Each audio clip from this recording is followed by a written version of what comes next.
एक छोटी सी खबर आपको देनी थी। ये देखिए यहाँ पर आपको दिख रहा होगा कि अभी एमपीपीएससी मेंस को लेकर के 2025 का जो है उसको लेकर के बहुत बच्चे परेशान होते रहते हैं ना कि भाई मेंस कब होगा, मेंस कब होगा है। हालांकि इसको तो अपन बहुत पहले बोल चुके हैं कि भाई मेंस आपका प्रीलिम्स जो है आपका 2026 वाला है ना, उसके पहले तो होना ही नहीं है।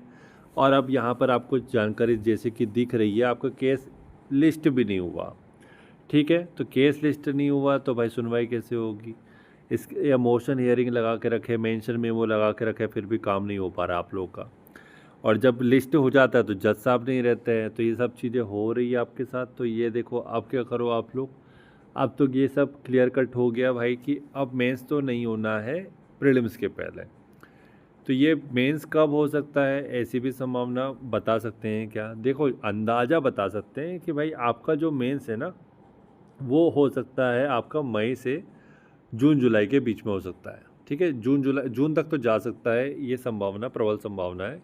ठीक है, क्योंकि आपको यहाँ पर जो भी चीज़ होनी है अब उसके लिए 2-3 महीने का तो टाइम मिलना ही चाहिए ना। अभी कब सुनवाई होगी, अगली डेट मिलेगी, फिर उसका लिस्ट होगा, फिर जज साहब बैठेंगे, फिर जज साहब सुनवाई करेंगे, क्या उसी हेयरिंग में हो जाएगा फैसला? बहुत सारी चीज़ें हैं।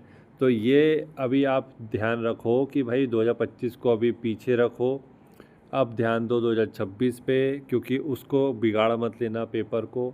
2026 का मेंस के लिए अपन अच्छे से तैयारी करो। देखो 2025 का आपने मेंस बहुत अच्छे से कर लिया है, तो 26 का तो आप मेंस आराम से निकाल लेंगे, है ना। तो आप बढ़िया से 26 के ऊपर प्रीलिम्स के ऊपर ध्यान दो।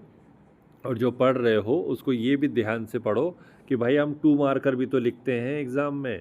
तो जो प्रीलिम्स में हम पढ़ेंगे हम उसको 2 मार्कर के पॉइंट ऑफ व्यू से पढ़ना है अपने को। ठीक है, और ना सिर्फ टू मार्कर के हिसाब से, बल्कि आप जितने भी मार्कर लिख रहे हो, चाहे 7 मार्कर हो, चाहे 10 मार्कर, चाहे 11 मार्कर, कोई भी मार्कर मान लो, उसमें फैक्चुअल इन्फॉर्मेशन की रिक्वायरमेंट तो होती ही होती है ना।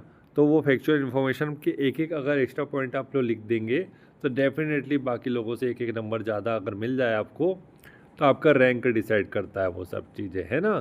तो ये सब काम करते रहो। देखो माइंड सेट और अप्रोच अपन अलग से रखेंगे ना, तो डेफिनेटली आप टॉप 10 के रैंक में आ जाएंगे। देखो टॉपर्स क्या करते हैं भाई, ये सब चीज़ तो करते हैं, आप एक्सेप्शनली लोगों से क्या बेहतर कर रहे हो।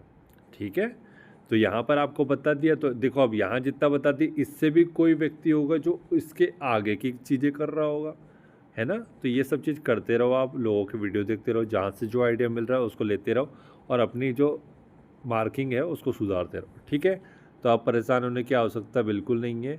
अब 2026 की प्रीलिम्स की तैयारी करो आप लोग। ठीक है, thank you so much for watching. Video पहुँचा देना जिन लोग को भी ज़रूरत है। 2025 वाले काफ़ी बच्चे परेशान होते रहते हैं, तो वहाँ तक पहुँचा देना इनको। ठीक है, थैंक यू।